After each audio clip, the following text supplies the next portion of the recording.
નમસ્કાર મિત્રો ભાર વિનાનું ભણતર આ નારો મને લાગે છે કે ગુજરાત સરકારે ખૂબ ગંભીરતાથી લઈ લીધો છે. ઉમરાળા તાલુકામાં પાઠ્યપુસ્તકો જ નથી પહોંચ્યા. કદાચ તેઓ વિચારતા હશે કે પાઠ્યપુસ્તક નહીં પહોંચે એટલે ભાર વિનાનું ભણતર થઈ જતું હશે, પરંતુ તેવું નથી. વિદ્યાર્થીઓ પરેશાન થઈ રહ્યા છે અને પુસ્તકો માટે ભૂખ હડતાલ કરવી પડે છે. ઉમરાળા તાલુકાની કેવી પરિસ્થિતિ હશે આ વાત પરથી તમે સમજી શકો છો. વિસ્તારથી વાત કરું તો ઉમરાળા તાલુકામાં ધોરણ 10, 11, 12 અને પ્રાઇમરી આ બંનેને લઈ એક આંદોલન કરવામાં આવે છે કે પુસ્તકો નથી મળ્યા. ધોરણ 10, 11, 12 ને છોડીએ તો 2 વિદ્યાર્થીઓ વચ્ચે એક પુસ્તકનો સેટ આપવામાં આવે છે. મને યાદ નથી કે ક્યારે ગુજરાતના 2 ધારાસભ્યો વચ્ચે એક પગાર ગયો હોય, પરંતુ વિદ્યાર્થીઓ સાથે આવું થાય છે. પહેલા તો શિક્ષકોની અછત, ઉપરથી વસ્તી ગણતરી આવી, એમાંથી પણ ઘણા શિક્ષકો જતા રહ્યા અને તેમાં પાછા પાઠ્યપુસ્તકો નહીં. 15 દિવસથી પાઠ્યપુસ્તકો ન મળવાથી એક ભૂખ હડતાલ શરૂ કરવામાં આવે છે, અલ્ટિમેટમ આપવામાં આવે છે, પરંતુ એ વાતને કોણ ગંભીરતાથી લે? હા ભાઈ, પાઠ્યપુસ્તકો છે, પહોંચી જશે. કોની જવાબદારી અને કોના પર દબાણ? અંતે ભૂખ હડતાલ શરૂ કરવામાં આવે છે. શક્તિસિંહ ગોહિલ કરીને છે, ઉમરાળા તાલુકા કોંગ્રેસ પ્રમુખ છે, અને આ ભૂખ હડતાલના 3જા દિવસે ગઢડા ધારાસભ્યનો ફોન આવે છે. ફોન રણકે છે અને કહે છે કે બધું થઈ જશે, અને સાથે લેખિતમાં આપવામાં આવે છે કે આવનારા 10 દિવસમાં પાઠ્યપુસ્તક મળશે, એટલે કે હજુ પણ 10 દિવસ છે. એટલે તમે સમજી શકો શું પરિસ્થિતિ છે. ભૂખ હડતાલ કરનાર શક્તિસિંહ ગોહિલ સાથે અમે વાત કરી હતી. સાંભળો તેમણે શું કહ્યું. આમ તો મુદ્દો એક જ છે કે ઉમરાળા તાલુકાની તમામ શાળાઓમાં પાઠ્યપુસ્તક મળે. પ્રાઇમરી અને 10, 11, 12 આ ધોરણો એવા છે કે જ્યાં પ્રાઇમરીમાં 3જા ધોરણમાં મેજર પ્રોબ્લેમ છે અને બાકી બધા સ્ટાન્ડર્ડમાં અમુક વિષય પેન્ડિંગ છે. અને 10, 11, 12માં તો હજી સુધીમાં 0 બુક્સ, એટલે કે કોઈ જાતના પાઠ્યપુસ્તક અવેલેબલ કરાવવામાં નથી આવ્યા. એટલે 18 તારીખે અમે થોડાક દિવસ પહેલા 5-6 દિવસ અગાઉ પણ અલ્ટિમેટમ આપ્યું હતું કે આ માટે તાત્કાલિક કોઈ પગલાં લો, નહીતર અમારે ગાંધીજીના માર્ગે ચડવું પડશે. પણ તંત્રએ ક્યાંક ને ક્યાંક વ્યવસ્થા ન કરી, સાંભળ્યું નહીં, અને ગત 18 તારીખે અમે અનશન કરવાનો પ્લાન કર્યો અને અન્નનો ત્યાગ કર્યો. અને ત્યારથી આજે 3જો દિવસ છે. સત્યાગ્રહ છાવણીમાં છીએ હજી. 3જો દિવસ આજે સંપૂર્ણ રીતે સફળ પૂર્ણ થવામાં છે. અને આમ જુઓ તો બાળકોના સહકાર અને એમના પ્રેમથી આ લડત હજી ચાલુ છે અને મક્કમતાથી લડીએ છીએ. શક્તિસિંહ, વચ્ચે કહેશો કે પાઠ્યપુસ્તક જેવી એક સામાન્ય, એટલે કે એ તો મળવા જોઈએ, સમયસર મળી જવા જોઈએ, એ બાબત પર ભૂખ હડતાલ કરવી પડે, 3 દિવસ સુધી ચાલે. તમે શું વિચારો છો? ક્યાં પરિસ્થિતિ ક્યાં છે? ઉમરાળા તાલુકો ક્યાં પહોંચ્યો છે? હું છે ને, અમે ઉમરાળા તાલુકા કોંગ્રેસના પ્રમુખ તરીકે હું બહુ સ્પષ્ટ રીતે એવું માનું છું કે રોડ, રસ્તા, ગટર, પાણી આ બધી જ વસ્તુ છે ને એ એક તરફ છે અને શિક્ષણ એક તરફ છે. અમારા માટે સૌથી પ્રાયોર મુદ્દો છે ને એ શિક્ષણ છે. અને હું તો શરૂઆતથી જ્યારથી મેં રાજકીય રીતે કામ કરવાનું શરૂ કર્યું ત્યારથી શિક્ષણ માટે લડતો આવ્યો છું, શિક્ષણ માટે વધારે પ્રાયોરિટીથી બોલતો આવ્યો છું. અને એ જ પ્રાયોરિટીને સમજી અને હું આપના માધ્યમથી ગુજરાતની જનતાને પણ જણાવું કે એક તો અમારા તાલુકામાં મોટા પાયે ઓરડાઓની ઘટ છે. વધારેમાં વધારે સ્કૂલોમાં ઓરડાઓ બહુ ઓછા છે. 2-3 ગામો એવા છે જે બિલકુલ શાળાઓ નથી, 0 ક્લાસરૂમ છે. એ સિચ્યુએશનમાંથી પાર નથી નીકળ્યા. ત્યાં શિક્ષકોની ઘટ સામે આવી, ખૂબ મોટા પ્રમાણમાં શિક્ષકોની ઘટ થઈ. શિક્ષકોની અછતમાં પણ વસ્તી ગણતરી ચાલુ થઈ, એટલે અમુક ટકા શિક્ષકો એમાં ફાળવી દેવામાં આવ્યા. હવે આ પરિસ્થિતિઓ સામે હજી તો વિદ્યાર્થીઓ લડે છે. હજી તો અમે 2 વર્ષથી સ્ટોરીઓ કરીએ છીએ આપ મીડિયાના માધ્યમથી કે લીમડા નીચે બાળકો ભણે છે, વરસાદ આવે તો ઘરે મોકલી દેવા પડે છે. એમાં હવે આ 21મી સદીમાં આપણે સમયસર પાઠ્યપુસ્તક ન આપી શકીએ તો આ મુદ્દાને ક્યારેય અમે નાનો નથી ગણ્યો. અમે તો પ્રાયોરિટીમાં લીધું છે કે વિકાસના કામો ન થાય તો પોસાય, પણ બાળકો 15 દિવસ શાળાએ જાય અને એની પાસે પુસ્તક ન હોય, શિક્ષક વસ્તી ગણતરીમાં રોકાયા હોય, તો બાળકોએ સ્કૂલે જઈને કરવાનું શું?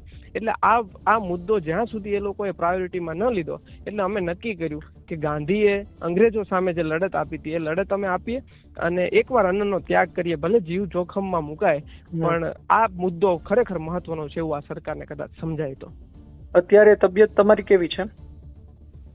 તબિયત સારી છે, કઈ તકલીફ નથી. લીંબુ પાણી પીએ છીએ અમે સમયસર. ગાંધીજી એમ કહેતા કે અનશન કરીએ ને ત્યારે લીંબુ પીવાનું, બાકી બધી વસ્તુને ક્યારેય મહત્વ નહીં આપવાનું. એટલે લીંબુ ઉપર 3 દિવસથી છીએ. પણ હજી લોકોનો પ્રતિસાદ એવો છે અને તાલુકામાં વાલીઓ અને વિદ્યાર્થીઓનો પણ પ્રેમ એટલો મળ્યો છે કે હજી સુધી તો બહુ મક્કમતા છે. પણ આજ વહીવટી તંત્ર ઝૂક્યું છે ગત 24 કલાકથી અમને એ લેટરો આપે છે કે અમે આપ જેવી રીતે કયો એવી બાંહેધરી આપીએ. આજે ધારાસભ્ય ગઢડાના ધારાસભ્યશ્રીનો પણ ફોન આવ્યો અને એમણે પણ ફોનમાં બાંહેધરી આપી છે કે શક્તિભાઈ વહેલામાં વહેલી તકે અમે પુસ્તકોનું કરી દઈશું, પણ આ જીવના જોખમમાંથી તમે રહેવા દો. અત્યારે પણ સત્યાગ્રહ છાવણીમાં જ્યારે આપણે વાત કરી રહ્યા છીએ ત્યારે પણ તાલુકાના મામલતદાર અને તાલુકા પ્રાથમિક શિક્ષણ અધિકારીને લોકો અહીંયા રૂબરૂ આવ્યા છે. એટલે કરીએ છીએ ચર્ચા. એ લોકો એ મૂડમાં છે કે આ અનશન છોડી દો, અને અમે પણ એવું નથી ઈચ્છતા કે અમારા લીધે વહીવટી તંત્ર કે આરોગ્ય તંત્ર હેરાન થાય, પણ જયારે આ લોકો શાનમાં ન સમજે સાહેબ ત્યારે બીજો કોઈ માર્ગ બચતો નથી નાગરિકો માટે. અને અમે રાજકીય રીતે જયારે નેતૃત્વ કરવા નીકળ્યા હોય ત્યારે અમારી પ્રાથમિક જરૂરિયાત છે કે આ બાબતોને ખૂબ પ્રાયોરિટી લેવી અને આવા અનશન કરવા પડે એટલા કરવા. એટલે મને એવું લાગે છે કે જયારે આપણે વાત કરીએ છીએ ત્યારે મારે આપને અને ગુજરાતની જનતાને પણ ભરમાવાય નહીં. એવું લાગે છે કે આજે આ દિવસ છેલ્લો દિવસ હશે કદાચ આ પાઠ્યપુસ્તકની સત્યાગ્રહ છાવણીનો, પણ આ જે છાવણીમાં અમે હૂંફ લીધી છે અને અમે કન્ટિન્યુ રાખશું, અને અમારા તાલુકામાં ભાવનગર જિલ્લાની કાંઈ પણ લડત હશે તો અમે સત્યાગ્રહ છાવણીનો ચોક્કસ હવે રસ્તો લેશું. સાહેબ, છેલ્લો સવાલ એ પૂછી લઉં કે શિક્ષણ મંત્રીને શું કહેશો?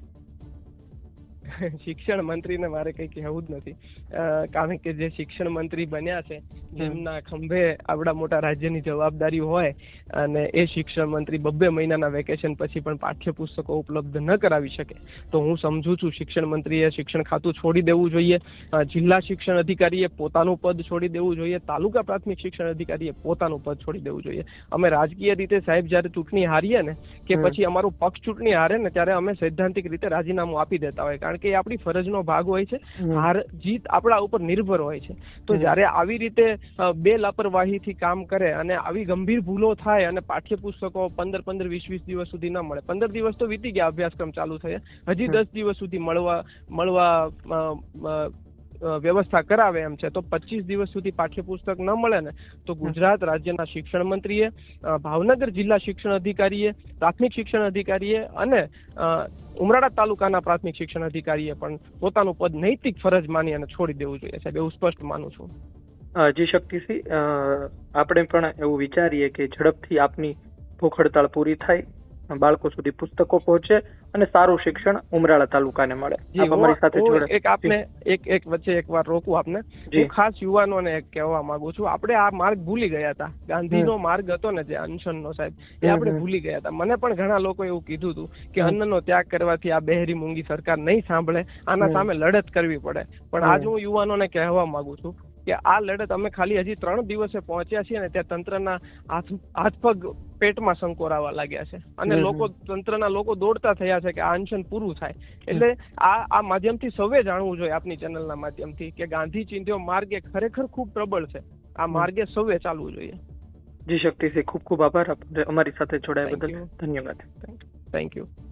તો આપે સાંભળ્યું કે પદ છોડી દેવું જોઈએ. શક્તિસિંહ ગોહિલે કહ્યું કે શિક્ષણ મંત્રી હોય અને અન્ય જવાબદાર કર્મચારીઓ હોય તેમણે પોતાનું પદ છોડી દેવું જોઈએ, એની ગંભીરતા સમજીને કે આટલા દિવસ સુધી તમે પાઠ્યપુસ્તકો ન પહોંચાડી શક્યા, પરંતુ આ ભારત દેશ છે, આ ગુજરાત રાજ્ય છે, અહીં મુદ્દો ખૂબ જ ગંભીર હોય, મુદ્દો પ્રાથમિક સુવિધાઓને લઈને હોય, શિક્ષણને લઈ હોય. આમાં કોણ રાજીનામું આપે છે? શિક્ષણ મંત્રી તો શું નીચેના કોઈ કર્મચારી પાસે રાજીનામું માગવામાં પણ નહીં આવે, કારણ કે આ મુદ્દાને કદાચ ગુજરાત સરકાર એટલો મહત્વનો ગણતી પણ નથી. જો મહત્વનો ગણતી હોત તો પહેલી વાત તો એ ભૂખ હડતાલ ન થવા દેત, અને ભૂખ હડતાલ થાય તો પહેલા જ દિવસે કંઈ પણ કરીને તેનું નિરાકરણ લાવત. પરંતુ ભૂખ હડતાલને 3 દિવસ થઈ જાય છે અને બધા પોતપોતાની રીતે ફરી રહ્યા છે, મજા કરી રહ્યા છે. ઉમરાળા તાલુકાનું ભવિષ્ય જે થવું હોય તે થાય, ત્યાંના વિદ્યાર્થીઓનું જે થવું હોય તે થાય. આપનું શું માનવું છે કોમેન્ટ બોક્સમાં લખજો. આપ શું વિચારો છો? શું આપના વિસ્તારમાં પણ આવી પરિસ્થિતિ છે? અને આ પરિસ્થિતિ શું વર્ષોથી છે? આ બાબતે સરકારને એટલી બધી પડી જ નથી. બીજા બધા મુદ્દે ખૂબ વાતો કરવામાં આવે, વિશ્વગુરુના હવાતિયા મારવામાં આવે. મને તો લાગે છે કે હવે એ વિદ્યાર્થીઓ પણ કહેશે કે ભાઈ વિશ્વગુરુની વાત બંધ કરો, અમને પહેલા પાઠ્યપુસ્તકો આપો, અમે કાંઈક ભણશું તો પછી દેશને વિશ્વગુરુએ પહોંચાડશું ને. આપનું શું માનવું છે કોમેન્ટ બોક્સમાં લખજો મિત્રો. ધન્યવાદ.